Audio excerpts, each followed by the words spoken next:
Drones delivering pizzas or packages, some believe this is the near future. But others fear the dangers drones present, such as being used as a bomb or possibly causing a plane crash. As drones become increasingly popular, the FAA is trying to figure out how to regulate them. WLKY's Mark Vanderhoff has the story.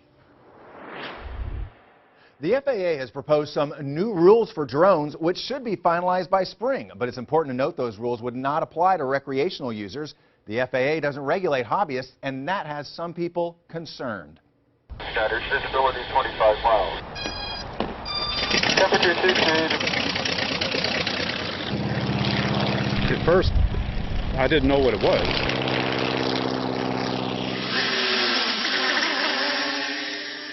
And then as I kept looking at it, it had a flashing light on it. Steve Cook has flown airplanes for 45 years. Last month, he had his first mid-air encounter with a drone. We did spot a drone that was at our altitude. We were at 2,000 feet. And he's not alone. Pilots have reported an astonishing jump in drone sightings, 650 by August, compared to only 238 in all of 2014. For all of their promise and potential, drones are also creating new challenges. Well, when you consider hitting a small bird can be a serious problem, hitting a drone could be a very serious problem. It's not just the threat of a mid-air collision with an airplane. In September, a University of Kentucky student's drone crashed into Commonwealth Stadium during a football game. No one was injured. The rise in drone sightings shouldn't be a surprise given the rise in sales. One industry analyst expects 1 million drones to be sold this year. Another trade association says sales will increase this year by 63%. Drone enthusiast Y Lamb plans to open his own drone store.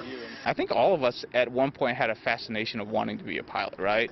To be able to see the world from X number of feet up. And this is just one way to do it, right? Lamb believes drones also have valuable business purposes, to check on farmers' crops, monitor mines, or deliver goods. Now's the time to really go into it, right? Because this is kind of an emerging market. But not everyone is thrilled about the future of drones. In June, a Hillview man was arrested after police say he shot down a drone over his backyard. The charges against William Meredith were dropped, but he and his neighbors say they worry about a loss of privacy. His neighbor, Cindy Diebold, had just gotten out of her pool when she saw the drone, which was equipped with a camera. I didn't like that, because what are they taking pictures of? What are they going to do with the pictures? Are they taking pictures? You just don't know what they're doing, and I didn't like that at all. The FAA already has safety guidelines for hobbyists and rules for commercial drones. Currently, drones are prohibited from flying within 5 miles of an airport, for example. More regulations were proposed in April but haven't been finalized. The Hillview neighbors, airplane pilots, and drone enthusiasts agree on one thing. There's just a lot of people that can get these things without any idea of what kind of airspace regulation exists. But they disagree on how to educate new drone users, whether to improve voluntary education campaigns or require classes or a license. You're always going to have a small segment, you know, it's just physically impossible to be perfect, right?